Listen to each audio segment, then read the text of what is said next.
हरि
जय जय श्री राधे।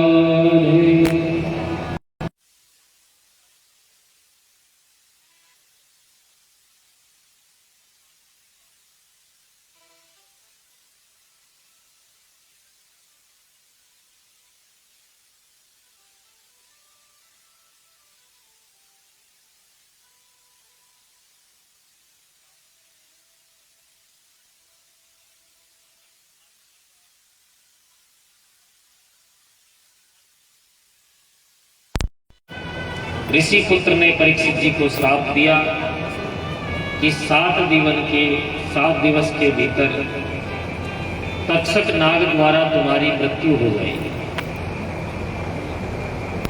श्राप का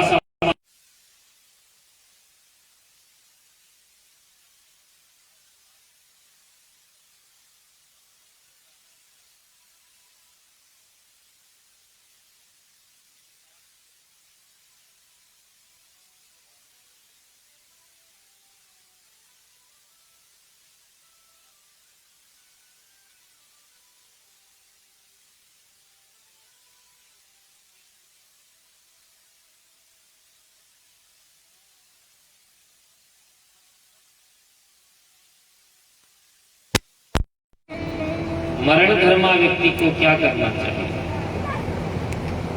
परीक्षित जी का प्रश्न सार्वभौम है, सबके लिए।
सबके घर में है। रामचरितमानस का प्रारंभ कहां से होता है?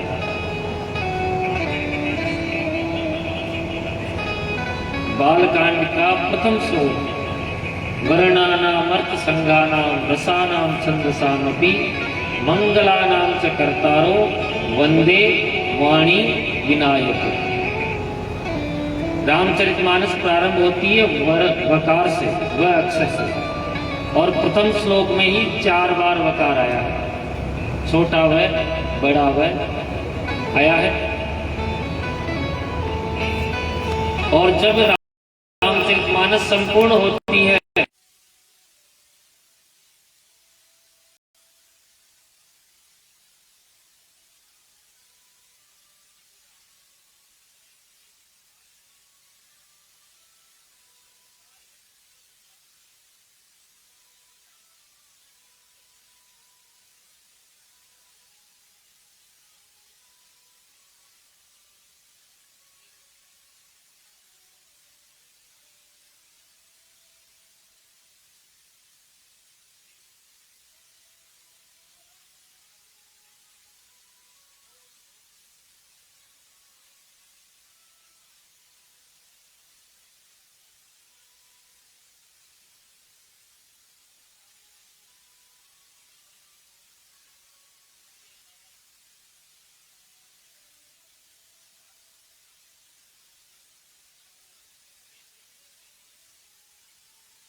श्री सुखदेव जी कहते हैं श्रोतव्यः स्मर्तव्यश्चेत तथा भयम। सबसे पहले वो श्रोतव्य है, भगवान की खूब कथाएं सुने। कथा सुनने से क्या होगा? जिसके बारे में हम ज्यादा सुनते हैं धीरे धीरे हमारा मन भी उसकी तरफ खींचा चला जाता है। सुनते सुनते जब परिपूर्ण हो जाओ तो फिर कीर्तितव्य है, उसी के गुण गाने लग जाओ। कोई श्रोता मिले तो सुनने लग जाओ, वक्ता मिले तो सुनने लग जाओ, श्रोता मिले तो कहने।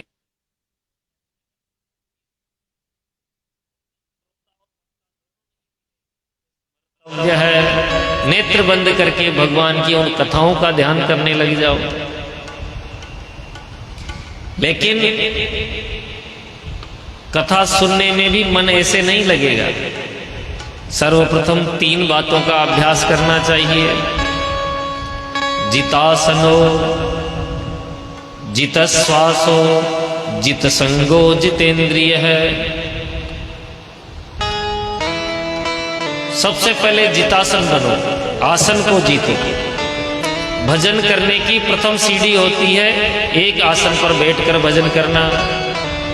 आप कथा भी श्रवण कर रहे हैं तो मात्र एक आसन पर बैठकर कथा श्रवण करें, उसका ज्यादा लाभ होगा। यदि आसन को नहीं जीत पाए तो क्या होगा? सारा ध्यान पैरों पर ही बना रहेगा। कभी ये पैर दुखेगा, कभी ये पैर दुखेगा, कभी पैर को पसार लोगे तो पूरा ध्यान केवल अपने शरीर पर ही बना रहेगा, भजन में कोई ध्यान नहीं रहेगा। एक साथ संभव नहीं है कि हम एक ही साथ 3 घंटे तक एक आसन पर बैठे। प्रारंभ में 10 मिनट से प्रारंभ करो, फिर 15 मिनट, फिर 20 मिनट, धीरे धीरे समय बढ़ाओ ताकि आप अपने आसन को जीत सकें। ये भक्ति का अभ्यास करने का प्रथम सूत्र है, जितासन बनो। आसन को जीतने के बाद दूसरी संज्ञा आती है जितश्वासो, अपनी श्वासों को जीतो। श्वासों को कैसे जीतेंगे? रामदेव बाबा के प्राणायाम से। रेचक कुंभक प्राणायाम का खूब अभ्यास करो। आप लोगों ने अनुभव किया होगा, जब आपको गुस्सा आता है, क्रोध आता है तो अपनी श्वास भी तेज तेज चलने लग जाती है और गरम गरम श्वास निकलती है शरीर से। और यदि आप प्राणायाम के द्वारा अपनी श्वासों को जीत लेंगे तो गारंटी है कभी जीवन में क्रोध नहीं आएगा, क्योंकि आपने अपनी श्वासों को जीत लिया। मन का नियंत्रण श्वासों से संबंधित होता है। जब मन में क्रोध भरा होता है तो श्वास भी जल्दी जल्दी चलने लग जाती है, और जब श्वासों को आप जीत लेंगे तो मन भी आपके कंट्रोल में होगा। तो जितासनो जितश्वासो। तीसरा सूत्र है जितेंद्रिय है, अपनी इंद्रियों को जीतो।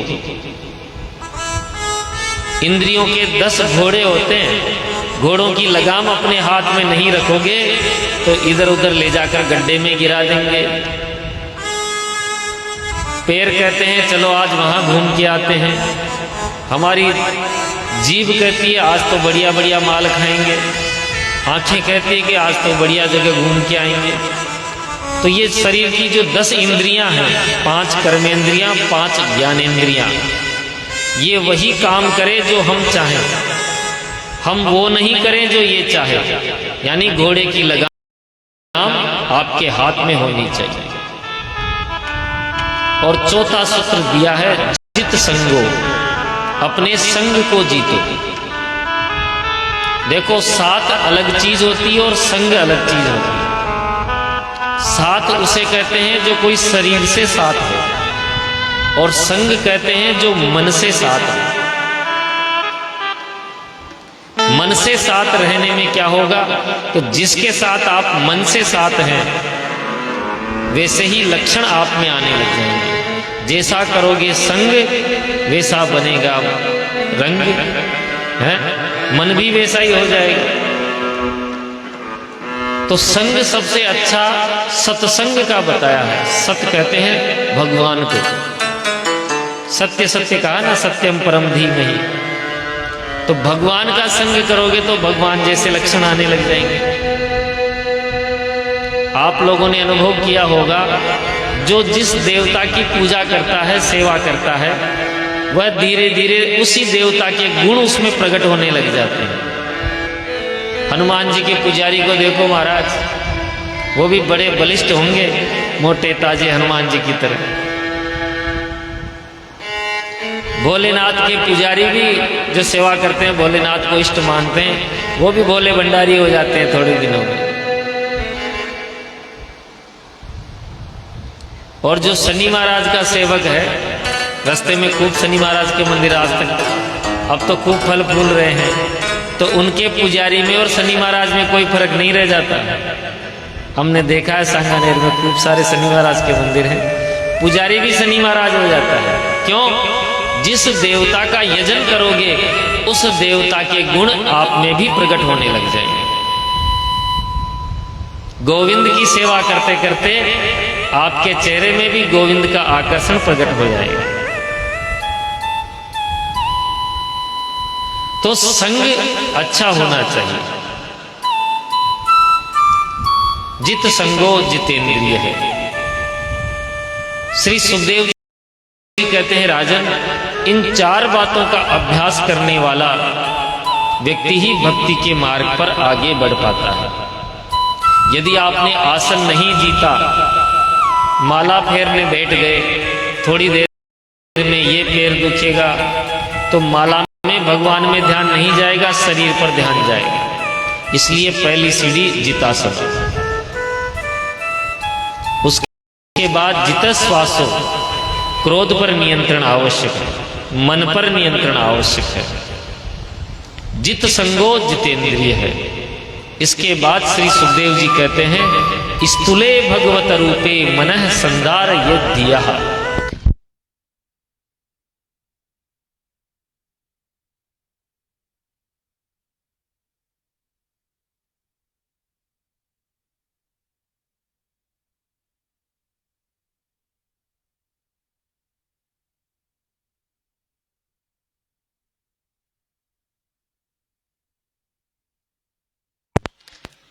पीपल में भगवान के दर्शन करो, गौ माता में भगवान के दर्शन करो धीरे धीरे, फिर संत महात्माओं ब्राह्मण में भगवान के दर्शन करो, फिर धीरे धीरे जितने भी जीवधारी हैं सब में भगवान के दर्शन करो। तो स्थूल से लेकर सूक्ष्म तक ध्यान की विधि श्री सुखदेव जी ने परीक्षित जी को समझाई। परीक्षित जी कहते हैं, महाराज मेरे पास तो 7 ही दिन है, मैं क्या जितासन करूंगा, क्या जित श्वास करूंगा, क्या जितेंद्रिय करूंगा। 7 दिन बाद तो मैं मरने वाला हूं। तो श्री सुखदेव जी ने डांटा परीक्षित जी को, तुम 7 दिन की बात करते हो? अरे तुमने खटवांग नाम के राजा का कथा नहीं सुनी?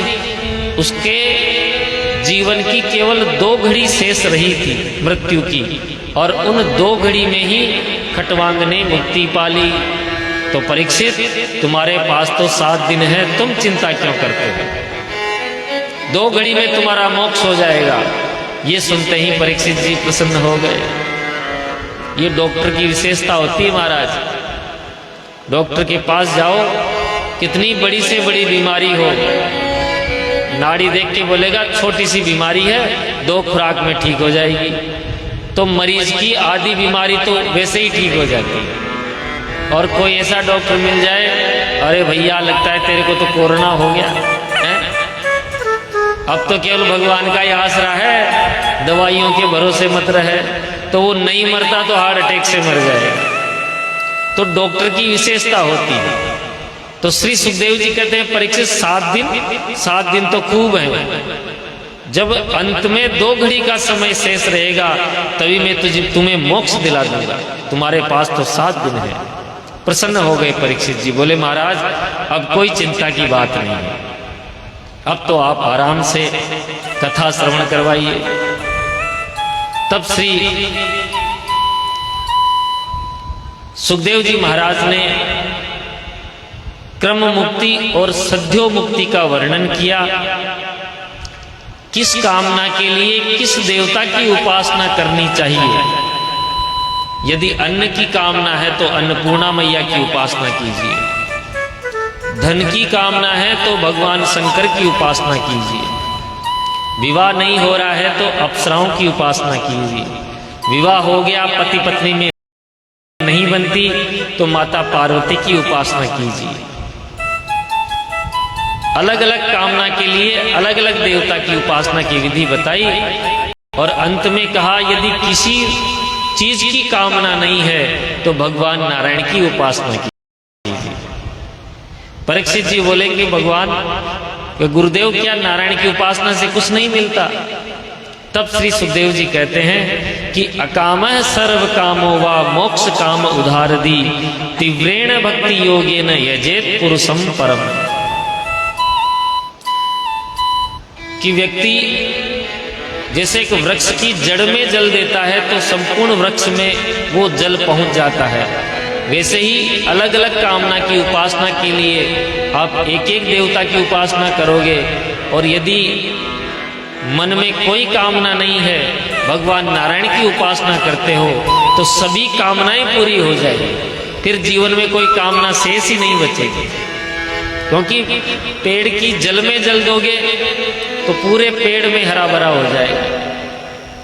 और श्री सुखदेव जी कहते हैं राजन, जो ये मनुष्य शरीर पाकर भी भगवान के भजन नहीं करता वह कुत्ते के समान है, गधे के समान है,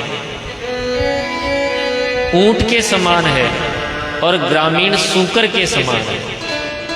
ये चार पशुओं की तुलना करी है।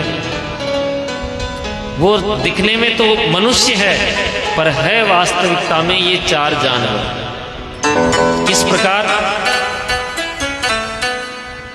जिस प्रकार एक मोहल्ले का कुत्ता दूसरे मोहल्ले में जाता है तो दूसरे मोहल्ले के कुत्ते आपस में लड़ने लग जाते हैं, उनकी कोई दुश्मनी थोड़ी रहती है, पर वैसे ही उसी प्रकार जब दो भाई छोटे से विवाद को लेकर लड़ते हैं, पड़ोसी आपस में लड़ने लग जाते हैं छोटे से विवाद को लेकर, तो उनको लड़ता हुआ देखकर कुत्ते आपस में वार्ता करते हैं कि देखो है तो ये मनुष्य पर बिल्कुल हमारी ही जाति का है, हमारी ही तरह लड़ रहा है। इसलिए कुत्ते की उपमा दी। दूसरी उपमा ग्रामीण सुअर की। सुअर क्या करता है? जीवन भर खोदता रहता है।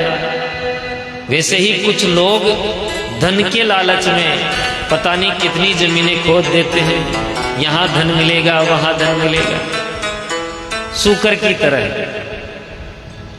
और सूकर क्या करता है? अच्छी और बुरी कोई भी चीज है वो छोड़ता नहीं, सब खा जाता है। उसी प्रकार मनुष्य भी खाने पीने में सोच असोच का विचार नहीं करता। पहले लोग पाप की कमाई से दूर रहते थे कि संतान बिगड़ जाएगी, लेकिन अब वर्तमान में महाराज जैसे भी आए पैसा आए, पहले पाप की कमाई को घर नहीं लाते थे, लेकिन अब कोई सोच विचार नहीं करता। उनको देखकर सूकर कहता है कि बिल्कुल हमारी ही प्रजाति के हैं। तीसरी उपमा दी है ऊंट की। थोड़ा सा सम्मान मिल गया, थोड़ा पैसा मिल गया तो ऊंट की तरह गर्दन ऊंची करके चले गए। अपने गुरुजनों को, माता पिता को प्रणाम करने में भी उन्हें शर्म आएगी। क्यों, हम तो इतने बड़े आदमी हो गए, अब इतने बड़े आदमी होकर इनके चरण स्पर्श करें, ऐसे मुंह उठाकर चलते हैं। तो उनको देखकर ऊंट भी यही कहता है कि चाल तो बिल्कुल हमारी जैसी है।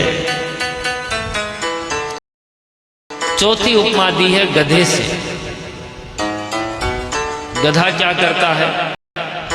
जीवन भर अपने मालिक का बोझा ढोता है और जब उसका शरीर योग्य नहीं रहता तो कुमार क्या करता है, 2 डंडे मारकर घर से निकाल देता है। कभी किसी कुमार ने अपने गधे को शाबाशी नहीं दी कि धन्यवाद भाई, तूने जीवन भर मेरी सेवा की है। किसी ने धन्यवाद नहीं दिया। उसी प्रकार मनुष्य भी जब तक कमाई आती रहती है तो पिताजी के खूब बादाम के हलवे खिलाए जाते हैं, बढ़िया पेंशन आ रही है, बढ़िया कमा के ला रहे हैं। और जब कमाई बंद हुई तो खटिया या तो खेत में या फिर घर के एक कोने में, कोई सलाह नहीं ली जाती। उसको देखकर गधा भी यही कहता है कि जो हाल मेरा हुआ वही हाल तेरा हुआ है। तो ये 4 उपमा श्री सुखदेव जी देते हैं। अब श्री परीक्षित जी ने प्रश्न किया, महाराज भगवान ने इस सृष्टि का निर्माण कैसे किया? तब श्री सुखदेव जी को याद आया कि हमने प्रश्नों के उत्तर देना तो प्रारंभ कर दिए, लेकिन अभी तक मंगलाचरण किया ही नहीं। हम भी करते ना मंगलाचरण, बैठते ही। कोई भी काम की जो शुरुआत की जाती है वो भगवान के नाम के साथ की जाती है। तो श्री सुखदेव जी मंगलाचरण में कहते हैं कि कोई कितना भी बड़ा ज्ञानी हो, कितना भी बड़ा पंडित हो, कितना भी बड़ा तपस्वी हो, कितना भी बड़ा विद्वान हो, वो खुद के बल पे कुछ नहीं कर पाता, वो सब कृपा के बल पे कर पाता है। यत् कीर्तनम यत् स्मरणम यदीक्षणम यत् वंदनम यत् श्रवणम यदर्हणम लोकस्य सद्यो विदनोति कल्मषम तस्मै सुभद्र श्रवसे नमो नमः। कीर्तन उसी का किया जाए जो कीर्तन के योग्य है, जिसके कीर्तन करने से हमें लाभ हो। आप लोग मेरा कीर्तन करेंगे तो कोई लाभ होने वाला नहीं है, या किसी महापुरुष का कीर्तन भी कर लेंगे तो भी लाभ नहीं होने वाला। अरे वो महापुरुष भी तो किसी की कृपा के भरोसे चल रहा होगा। तो कीर्तन किसका किया जाए कि जिसके करने से हमें लाभ हो, और वो केवल भगवान नारायण राम कृष्ण नारायण के अलावा और कोई नहीं। तपस्विनो दान परो यशस्विनो मनस्विनो मंत्र विधः सुमंगला। कोई कितना भी बड़ा तपस्वी हो, कितना भी बड़ा दानी हो, कितना भी बड़ा यशस्वी हो, मनस्वी हो, मंत्र जानने वाला हो, लेकिन वो भी किसी न किसी कृपा के भरोसे चल रहा है। अरे महाराज, कोई कहे कि साहब मैं तो इतना बड़ा ज्ञानी हूं, मेरी टक्कर में संसार में कोई नहीं है, खुद के ज्ञान का घमंड हो। ऐसा कहते हैं मस्तिष्क में हजारों नसें होती है, और ठाकुर जी ने एक भी नस ब्लॉक कर दी ना तो क्या कहेंगे कि मेंटल हो गए साहब, बहुत बड़े विद्वान थे। यानी कि किसी और के भरोसे चल रहे हैं। यहां लाइट चल रही है, देखो कूलर चल रहा है, माइक चल रहा है? तो ये बिजली कहां से आ रही है? बिजली घर से आ रही है, इसके तार जुड़े हुए हैं। और कूलर कहे कि नहीं साहब मैं तो देखो कितनी ठंडी हवा दे रहा हूं, और जरा सी ठाकुर जी ने लाइट काट दी तो बंद है। तो कूलर का अपना कोई सामर्थ्य नहीं है, वहां से कनेक्शन फिट है तब ये ठंडी हवा दे रहा है। तो व्यक्ति कोई कितना भी बड़ा कार्य कर ले, लेकिन उसको कृपा का आश्रय तो लेना ही पड़ेगा। एक भजन है बड़ा प्रसिद्ध, आप सब मिलके गाइए।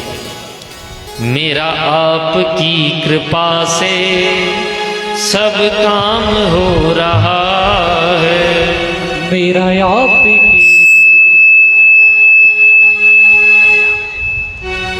उसको बोल दो यही सब काम हो रहा, मेरा आपकी कृपा से सब काम हो रहा। सब गाइए।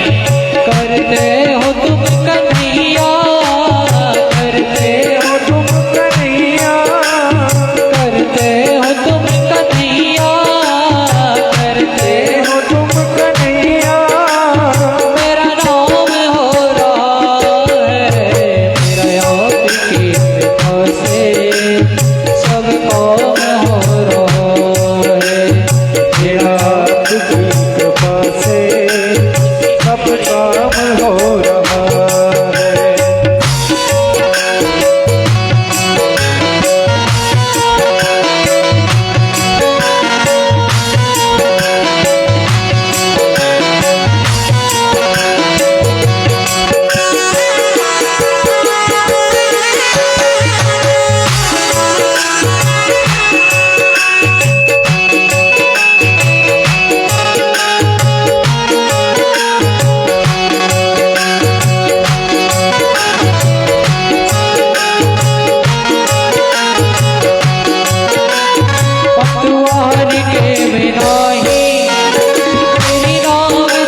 परवाह भी नहीं है। तेरी बदौलतों से, तेरी बदौलतों से सब काम हो रहा है। तेरी बदौलतों से सब काम हो रहा है। करते हो तुम कन्हैया, करते हो तुम कन्हैया, तेरा नाम हो रहा है। मेरा आपकी कृपा से सब काम हो रहा है। मेरा आपकी कृपा से सब काम हो रहा है।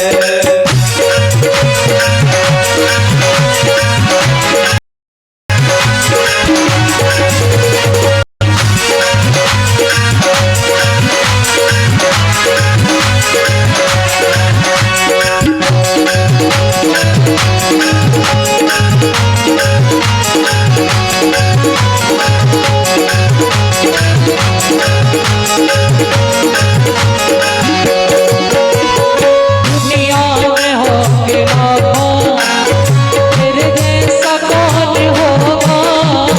दुनिया में होंगे लाखों, ऐसा कौन होगा। कन्हैया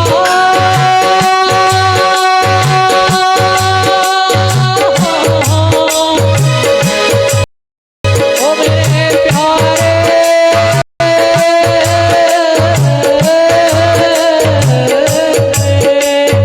दुनिया में होंगे लाखों, तेरे जैसा कौन होगा। दुनिया में होंगे लाखों, तेरे जैसा कौन होगा। तुझ जैसा मुन्ना परवर, भला ऐसा कौन होगा।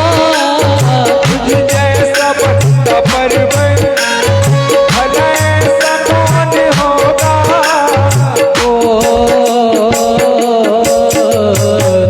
नाम है तेरा नाम,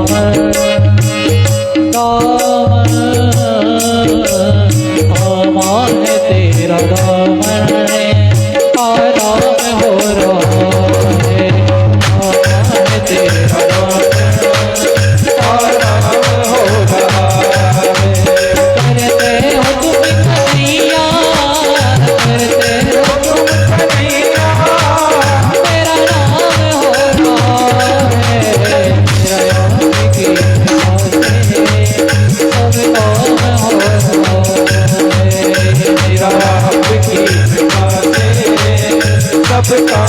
हो रहा है। मेरा आपकी कृपा से सब काम हो रहा है। मेरा आपकी कृपा से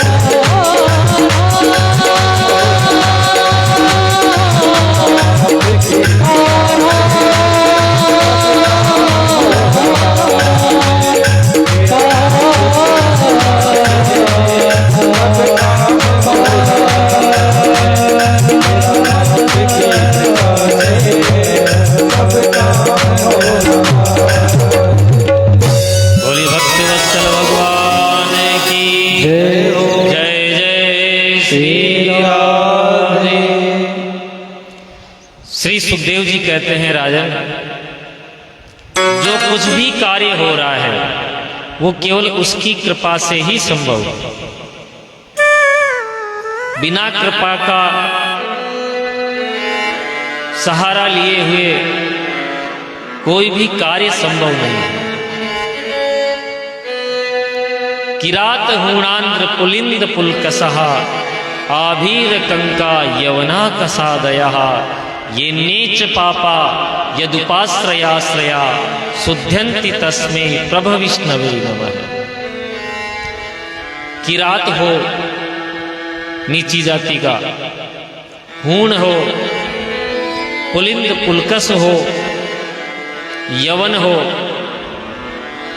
चाहे गजेंद्र हो, जानवर हो, चाहे कितना भी बड़ा पापी हो, ये नीच पापा। जब किसी ने खूब सारे पाप किए होते हैं तो उन्हें कहते हैं पापा। हैं। आजकल बच्चे भी कहते हैं पापा। ये नेच पापा यदुपाश्रयाश्रया श्लोक में है। और तुलसीदास जी भी रामचरितमानस में लिखते हैं, मानस पुण्य हो ही नहीं पापा, आता है ना, वहां भी पापा आया है, यानी पापों का समूह उसे कहते हैं पापा। और आप लोग बड़े प्यार से कहते हैं पापा आ गए, पापा आ गए, यानी बहुत बड़ा पापी आ गया। हमारे सनातन धर्म में पिताजी कह लो, बाऊजी कह लो, बाबा कह लो, हैं, इतने सुंदर सुंदर नाम है, फिर भी हम कहते हैं पापा। अब पापा का अर्थ आप सबको पता पड़ गया। आप खुद ही अपने पिता को पापी बना रहे हो, तो उसका तो हम भी क्या कर सकते हैं।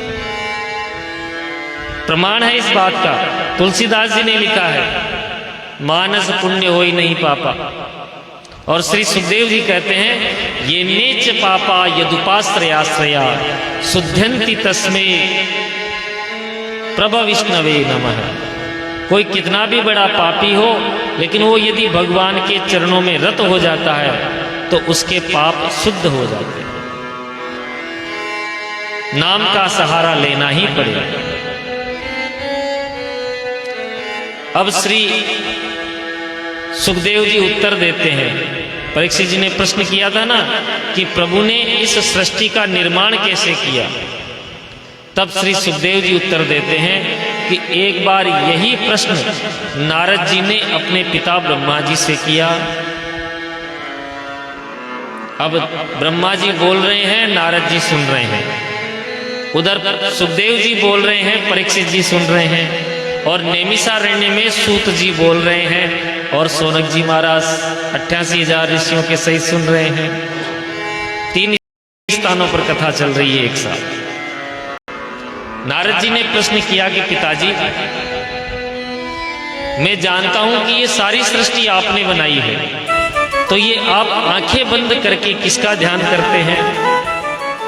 ब्रह्मा जी ने उत्तर दिया कि बेटा, जिसने मुझे बनाया है मैं उसका ध्यान करता हूं, मुझे बनाने वाले का मैं ध्यान करता हूं। कि पिताजी आपको किसने बनाया? तब सृष्टि विस्तार की प्रक्रिया श्री ब्रह्मा जी कहते हैं कि नारद जी महाराज, प्रकृति और पुरुष की साम्य अवस्था हुई, उसमें महतत्व की उत्पत्ति हुई, फिर पंचभूत पृथ्वी, तेज, वायु, आकाश का निर्माण हुआ। भगवान नारायण के कमल नाल से मेरा प्राकट्य हुआ। जब कमल के ऊपर आकर मैंने देखा चारों तरफ, वहां कोई नहीं, केवल जल ही जल समुद्र में। तो चारों तरफ देखने के कारण मेरे 4 मुंह हो गए ब्रह्मा जी के, चारों तरफ अथाह जल राशि।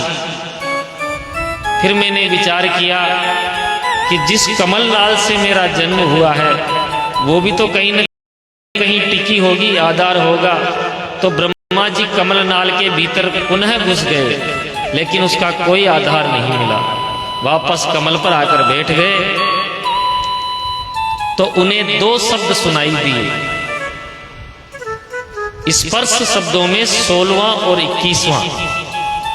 व्याकरण के विद्यार्थी जानते हैं 16वां शब्द है तय और 21वां है पय। तप है, तप है, जैसे बुलबुला टप टप करता है ना, तप है, तप है। तो ब्रह्मा जी को आदेश हुआ कि ब्रह्मा जी तपस्या करो। तो ब्रह्मा जी ने तपस्या प्रारंभ की। तपस्या करते हुए ब्रह्मा जी के हृदय में भगवान नारायण ने चतुश्लोकी भागवत का बीज प्रकट कर दिया, बीज के रूप में। जैसे कल आपने सुना ना, नारद जी ने व्यास जी को 4 श्लोक में भागवत सुनाई, तो वही 4 श्लोक में भागवत श्री भगवान नारायण ने ब्रह्मा जी के हृदय में प्रकट किया। ज्ञानम परम गुह्यम में यद विज्ञान समन्वितम, ये केवल ज्ञान नहीं, ज्ञान के साथ विज्ञान भी है। अब आप लोग समझेंगे ज्ञान क्या होता है, विज्ञान क्या होता है। ज्ञान है वही विज्ञान है कि नहीं? ज्ञान तो होता है उस चीज के बारे में जानकारी, और विज्ञान होता है उसको करके देखना। जैसे आजकल के जमाने का उदाहरण दें तो YouTube पर देखकर आप कोई सब्जी बनाना सीखें, हैं? YouTube पे देख लिया कि सब्जी ऐसे ऐसे बनती है, और फिर बना के भी देख ली, बढ़िया बनी। तो जो YouTube पर देखा वो तो ज्ञान था, और जो बनाया वो विज्ञान है। तो भगवान नारायण कहते हैं, ब्रह्मा जी मैं तुम्हें ज्ञान दे रहा हूं 4 श्लोकों का, ये विज्ञान सहित ज्ञान है, और परम गुह्यम ये गोपनीय ज्ञान मैं तुमको देने जा रहा हूं।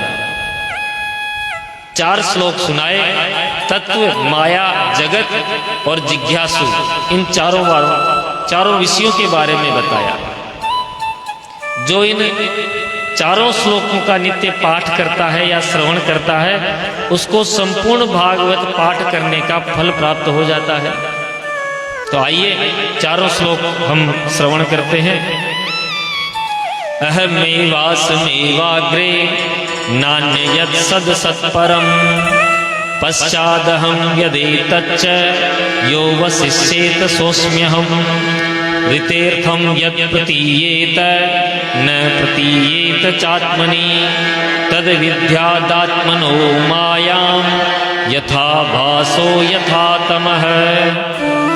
यथा महन्ति भूतानि भूतेषु चावचेष्वनु, प्रविष्टान्य प्रविष्टानि तथा तेषु न तेष्वहम्।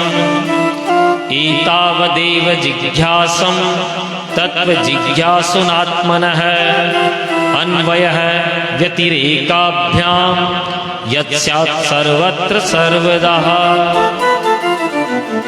4 श्लोकों में बीज रूप में भागवत जी का ज्ञान ब्रह्मा जी को प्रदान किया, और फिर ब्रह्मा जी ने ही ये ज्ञान अपने पुत्र नारद जी को प्रदान किया, और फिर नारद जी ने ही श्री वेदव्यास जी को प्रदान किया, और व्यास जी ने 18,000 श्लोक रच डाले इस बीज विशाल वृक्ष के रूप में। और फिर व्यास जी ने सुखदेव जी को श्रवण करवाई, और समय आने पर श्री सुखदेव जी ने ही परीक्षित जी को श्रवण करवा रहे हैं। 10 लक्षणों की ये भागवत है। आइए तृतीय स्कंद में प्रवेश करते हैं। तृतीय स्कंद के प्रारंभ में श्री परीक्षित जी ने प्रश्न किया कि महाराज हमें विदुर जी का चरित्र श्रवण करवाइए। तब श्री सुखदेव जी विदुर जी का चरित्र श्रवण करवाते हुए कहते हैं, नारद परीक्षित जी महाराज, एक समय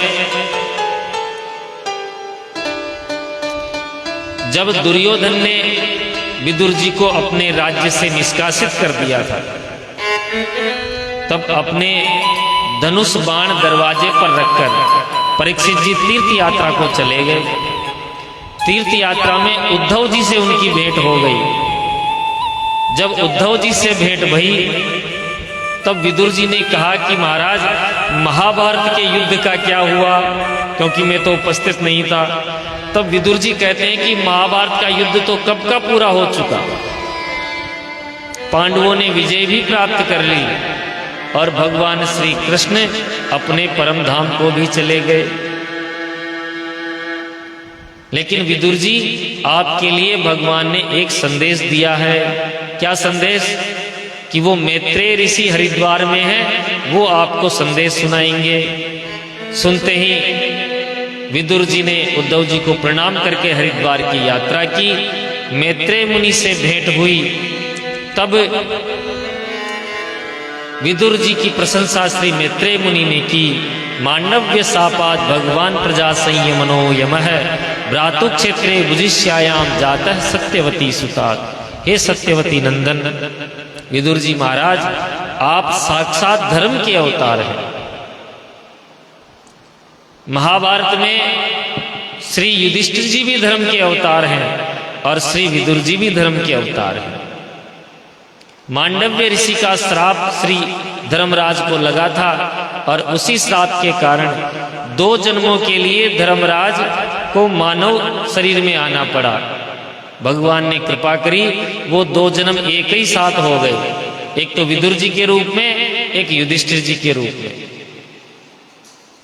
पांडवों के पास भी धर्म था, पांडव धर्म की बात मानते थे, सो विजयी मिली।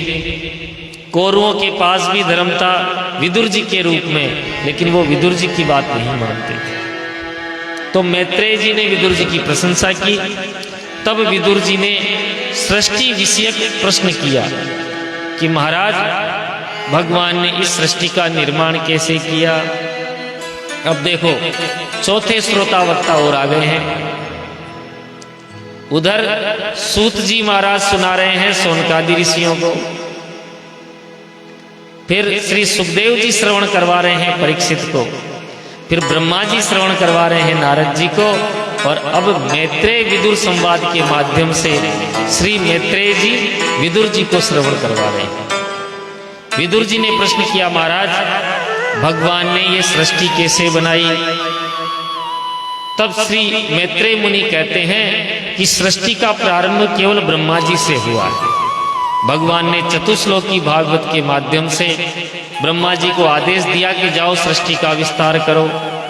तो सर्वप्रथम ब्रह्मा जी ने अपने मानस पुत्र सनकादि ऋषियों को प्रकट किया, सनत, सनंदन, सनातन और सनत कुमार। बोले सनकादि ऋषियों की जय। ये प्रथम अवतार हुए हैं सृष्टि के। चारों ऋषि प्रकट हुए। ब्रह्मा जी ने आज्ञा दी कि जाओ सृष्टि का विस्तार करो, विवाह करो, बच्चे पैदा करो। तो चारों ऋषि हाथ जोड़कर खड़े हुए, बोले पिताजी हमें तो सृष्टि विस्तार के चक्कर में नहीं पड़ना, हम तो तपस्या करने जा रहे हैं। सोई ब्रह्मा जी को प्रणाम करके चारों ऋषि चले गए। ब्रह्मा जी को क्रोध आया और क्रोध उनकी भ्रगुटी में स्थापित हो गया, और ब्रह्मा जी की भ्रगुटी से ही रुद्र का प्रकट हो गया। बोले शंकर भगवान की। क्रोध से प्रकट हुए इसलिए नाम रुद्र हुआ। वो बालक रोता ही जा रहा था, इसलिए उसका नाम रुद्र कर दिया, रोने वाला। जो बालक ज्यादा रोता है ना, वो रुद्र ही होता है। ब्रह्मा जी ने आज्ञा दी कि जाओ सृष्टि का विस्तार करो। तो शंकर भगवान ने सृष्टि का विस्तार किया। तमाम भूत, प्रेत, पिशाच, शाकिनी, डाकिनी, पिशाचनी प्रकट कर दी। ब्रह्मा जी बोले भैया ये क्या कर रहे हो, इतनी खतरनाक सृष्टि हमको नहीं चाहिए। भोलेनाथ बोले पिताजी हमको तो यही आता है, तो समेटो इनको। समेट कर भोले बाबा तो तपस्या करने चले गए। फिर ब्रह्मा जी ने 10 ऋषियों को प्रकट किया, मरीचि, अत्रि, अंगिरा, पुलह, पुलस्त्य, क्रतु, भृगु, वशिष्ठ, दक्ष और 10वें देवर्षि नारद। अपनी छाया से कर्दम ऋषि को प्रकट किया, वाणी से सरस्वती को प्रकट किया, दाहिने भाग से मनु महाराज और बाएं भाग से शतरूपा को प्रकट किया। ये जो मनु शतरूपा है ये पुरुष और स्त्री के रूप में प्रकट किया। आदेश दिया कि जाओ तुम मैथुन सृष्टि प्रारंभ करो, यानी गृहस्थ की सृष्टि। एक दिन मनु महाराज आए कि बोले पिताजी सृष्टि विस्तार कैसे करूं। एक दैत्य पृथ्वी का हरण करके समुद्र में ले गया है।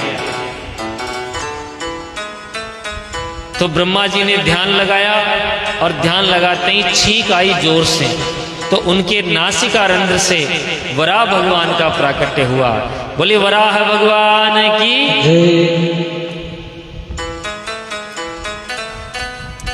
वराह भगवान सूकर के रूप में आए। वराह के रूप में क्यों आए? क्योंकि पृथ्वी का जो पारखी होता है सुगंध का, वो सूकर ही होता है।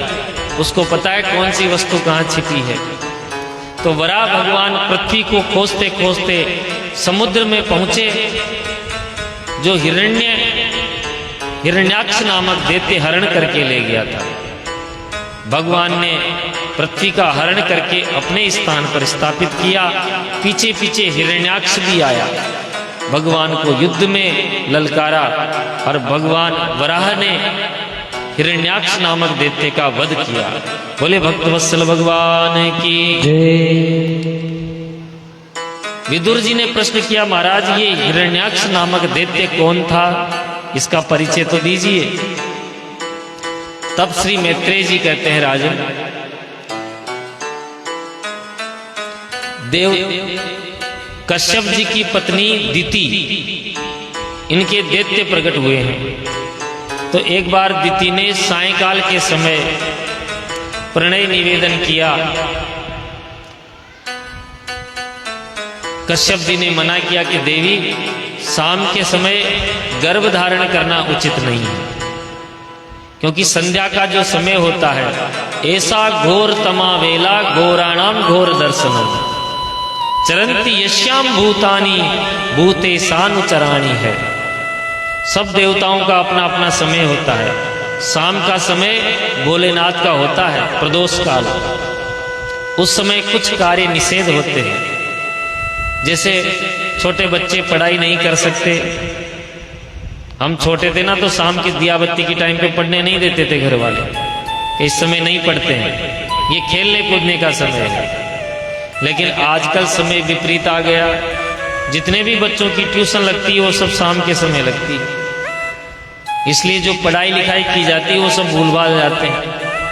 संध्या काल में विद्या ग्रहण नहीं करनी चाहिए, विद्या का लोप हो जाता है। भोजन नहीं करना चाहिए दिया बत्ती की टाइम पे, शरीर रोगी हो जाएगा। सोना नहीं चाहिए, दुर्भाग्य आ जाता है। इसलिए कुछ काम होते हैं जो संध्या काल में नहीं किए जाते, लेकिन संध्या काल में गर्भ धारण करने के कारण दिति के गर्भ में दो भयंकर दैत्य आ गए। दिति को पश्चाताप हुआ तो उसने गर्भगत बालकों को प्रकट ही नहीं किया, जन्म ही नहीं होने दिया। तो महाराज 100 वर्षों तक अपने गर्भ को रोक कर रखे। उस गर्भ से इतना प्रकाश हुआ कि देवता लोग भी त्राहिमाम करने लगे। भगवान नारायण के पास गए, बोले प्रभु हम जले जा रहे हैं, ये तेज कहाँ से आ रहा है। तब भगवान ने कहा कि कश्यप जी की पत्नी दिति के गर्भ में इस समय दो भयंकर दैत्य हैं,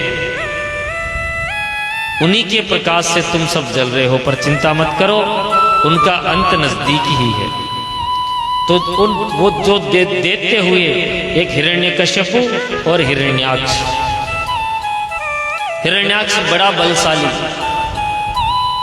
सभी देवताओं को स्वर्ग से खदेड़ दिया, 10 दिशाओं में विजयी हो गया, लेकिन उसके सामना करने वाला कोई नहीं मिला, लड़ने वाला कोई नहीं मिला। एक दिन नारद जी सामने मिल गए, नारायण नारायण करते करते। बोले नारद जी महाराज ये वीणा ही बजाना जानते हो या कुछ लड़ना भी जानते हो। नारद जी बोले लड़ना तो नहीं जानते पर लड़ाना जरूर जानते हैं। तो कोई बात नहीं, लड़ाना ही बता दो, क्योंकि हमारे हाथ में बड़ी खुजली मच रही है। नारद जी बोले कि इस दैत्य का अंत कैसे हो। सोई नारद जी ने रास्ता बता दिया कि इस पृथ्वी का हरण करके ले जाओ तो भगवान नारायण तुमसे युद्ध करने आएंगे। सोई हिरण्याक्ष ने पृथ्वी का हरण किया और भगवान ने वराह रूप लेकर पृथ्वी को मुक्त कराया। अब महाराज मनु शतरूपा के द्वारा ये सृष्टि विस्तार हुई। मनु महाराज के 3 पुत्रियां हुई और 2 पुत्र हुए। पुत्र हुए प्रियव्रत और उत्तानपाद, और पुत्रियां हुई आकुति, देवहूति और प्रसूति। सबसे पहले पुत्रियों के वंश का वर्णन आता है। देखिए भागवत जी में सर्वप्रथम पुत्रियों के वंश का वर्णन आता है, इसलिए कोई ये नहीं समझे कि बेटियों से वंश नहीं चलता। प्रमाण है कथा भागवत, पहला चरित्र ही पुत्रियों के वंश से प्रारंभ होता है। इसलिए हमारे मन में यह धारणा बैठ जाती है कि बेटियों से वंश नहीं चलता। मनु महाराज की बेटियों से ही वंश चला है। सर्वप्रथम मंजली बेटी देवहूति, उसका विवाह कर्दम ऋषि के साथ किया गया, जो ब्रह्मा जी की छाया से प्रकट हुए। विवाह करते समय एक शर्त रख दी कि एक संतान होते ही मैं सन्यासी हो जाऊंगा। देवहूति और करदम जी का विवाह हुआ। जो ही करदम जी विवाह करके अपने आश्रम में आए, सोई महाराज आते ही तपस्या में बैठ गए। सैकड़ों साल तक तपस्या चलती रही। अब माता देवहूति नई नई विवाह होके आई है, उसको विवाह का कोई सुख प्राप्त नहीं हुआ। फिर भी वो अपने पति की सेवा में लगी रही। सेवा करते करते उसके जो काले काले केस थे, बाल, वो जटाओं में परिवर्तित हो गए। शरीर जीर्ण शीर्ण हो गया। जब सैकड़ों साल बाद में करदम जी की समाधि खुली तो अपने सामने एक स्त्री को पाया। वो तो भूल गए कि हमारा विवाह भी हुआ था। देखकर बोले, देवी जी तुम कौन हो? तब माता देवहूति ने परिचय दिया, महाराज याद करो कई वर्षों पहले हमारा विवाह हुआ था। ओहो, तो देवी तुम तब से हमारी तपस्या कर रही हो। प्रसन्न हो गए करदम जी। बोले, मांगो, क्या वरदान मांगती हो? तो माता देवहूति बोली, प्रभु गृहस्थ जीवन का साफल्य तभी है जब उनके आंगन में बालक का जन्म हो जाए। तो मुझे और कोई नहीं, कुछ नहीं चाहिए, कम से कम एक संतान तो हो। करदम जी ने बोला, जाओ इस सरोवर में स्नान करके आओ। तो जो ही माता देवहूति सरोवर में प्रवेश करी, वहां 100 कन्याएं प्रकट हो गई। सबने मलमल के खूब स्नान कराया, दूध से, दही से, उपटन से शरीर को बिल्कुल पुष्ट कर दिया, सुंदर श्रृंगार कराया। तब करदम जी ने एक विमान प्रकट कर दिया, कामद विमान।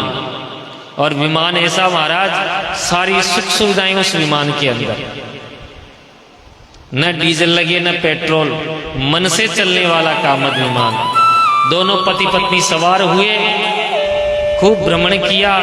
समय आने पर उनके यहाँ 9 कन्याओं का जन्म हुआ।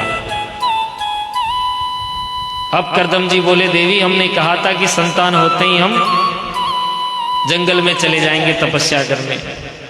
तो माता देवहूति बोली, महाराज ये तो कन्याएं हैं, इनका विवाह हो जाएगा, ये ससुराल चली जाएंगी, आप जंगल में तपस्या के लिए चले जाओगे, मैं तो आश्रम में अकेली रह जाऊंगी, कम से कम एक पुत्र तो हो। तब करदम जी को याद आया कि भगवान ने मुझे वरदान दिया था कि वो मेरे घर मेरे पुत्र बनकर आएंगे। पुत्र हो और वो भी भगवान हो, तो इससे बढ़िया क्या बात होगी। समय आने पर माता देवहूति के गर्भ में भगवान पधारे, और जब जन्म हुआ तो कौन भगवान आए? कपिल भगवान अवतार लेकर आए। बोल कपिल भगवान की जय। अब कपिल भगवान का दर्शन करने ब्रह्मा जी भी आ गए अपने 9 बेटा के साथ। आपको मैंने बताया था ब्रह्मा जी के 10 बेटा हुए, अत्रि, कर्दम इत्यादि, लेकिन 9 के साथ ही आए। नारद जी नहीं आए, क्योंकि नारद जी बचपन से ही घुमक्कड़ स्वभाव के हैं। तो 9 बेटा के साथ ब्रह्मा जी कपिल भगवान के दर्शन के लिए आए। करदम जी कहते, महाराज आपके साथ 9 बेटा, मेरे घर में 9 बेटियां, इनका विवाह कर दीजिए। ब्रह्मा जी भी सृष्टि बढ़ाना चाहते थे, तो 9 पुत्रों के साथ करदम जी की 9 कन्याओं का विवाह किया। कला देवी का विवाह मरीचि मुनि के साथ, अनुसुईया का विवाह अत्रि मुनि के साथ, अरुंधति का विवाह वशिष्ठ के साथ, इत्यादि 9 ऋषियों के साथ 9 कन्याओं को विदा किया। अब करदम जी कहते हैं, देवी तुम चाहती थी कि बेटा हो, बेटा हो गया, अब अपने राम चलते हैं। माता जी ने रोका भी नहीं और करदम जी तपस्या के लिए चले गए। अब आश्रम में 2 जीव बच गए, माता देवहूति और कपिल भगवान।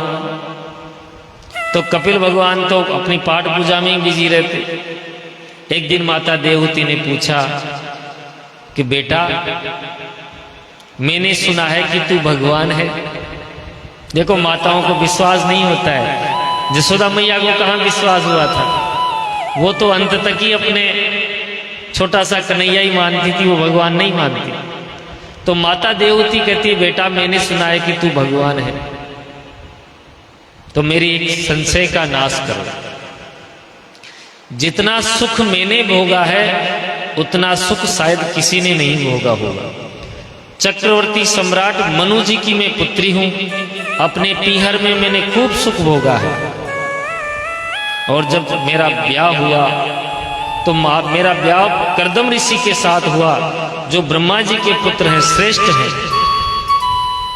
मेरी जो पुत्रियां हुई, अरुंधति, कला, ख्याति, शांति, क्रिया, और जो जवाई भी है वह भृगु, वशिष्ठ इत्यादि मेरे जवाई हैं। सप्त ऋषियों में जिनकी गणना होती है। और बेटा भी है तो साक्षात भगवान ही बेटा है। लेकिन फिर भी मेरे चित्त को शांति नहीं है। क्या कारण है? निर्विण्णा नितराम भूमान असित इंद्रिय दर्शनात् येन संभाव्यमानेन प्रपन्नाधम तमः प्रभो। हे प्रभु, मैं तुम्हारी शरण में हूं। माता देवहूति कहती है कि त्वं त्वागताहं शरणं शरण्यं स्वभृत्य संसारतरोकुठारं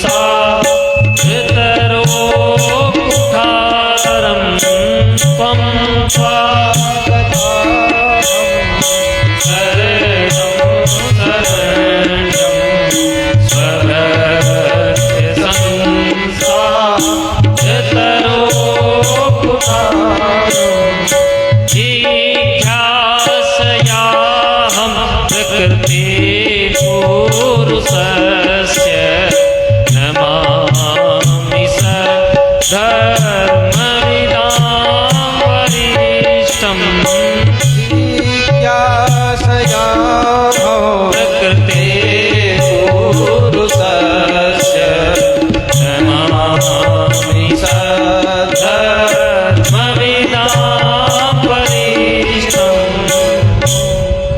माता देवहूति कहती है त्वंता गताहम शरणम शरण्यम।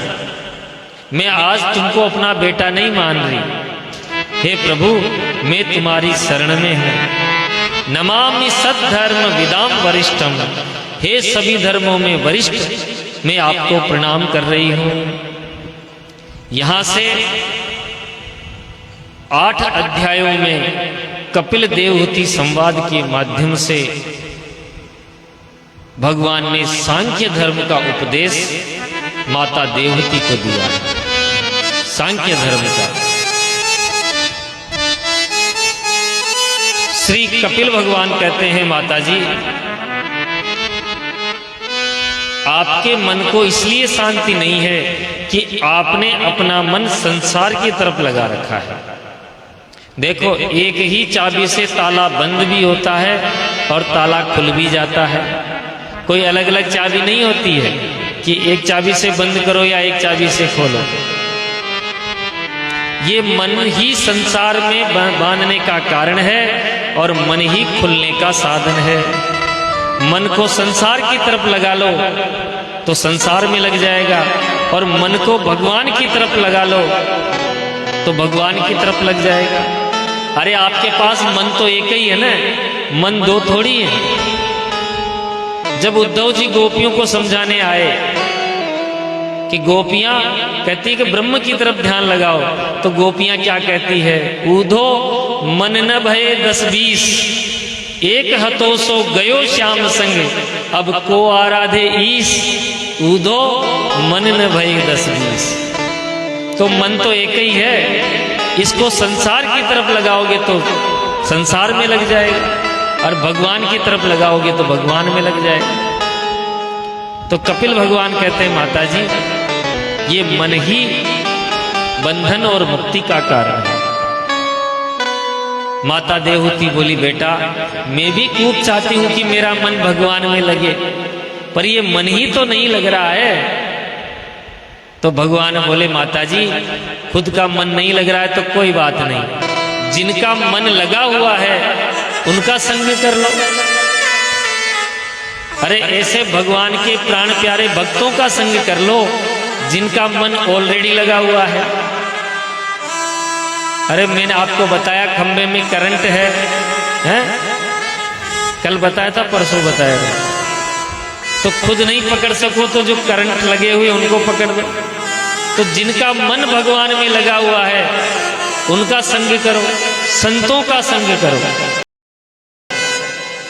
और संतों के संग से क्या होगा? अरे संतन के संग लाग रे तेरी अच्छी बनेगी। संतन के संग लाग रे तेरी अच्छी बनेगी। संतन के संग लाग रे तेरी अच्छी बनेगी। अच्छी बनेगी तेरी बिगड़ी बनेगी। अच्छी बनेगी तेरी बिगड़ी बनेगी। अच्छी बनेगी तेरी किस्मत जगेगी। अच्छी बनेगी तेरी किस्मत बनेगी। वे तेरा बड़भाग रे तेरी अच्छी बनेगी। वे तेरा बड़भाग रे तेरी अच्छी बनेगी।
उड़ता उड़ता अपने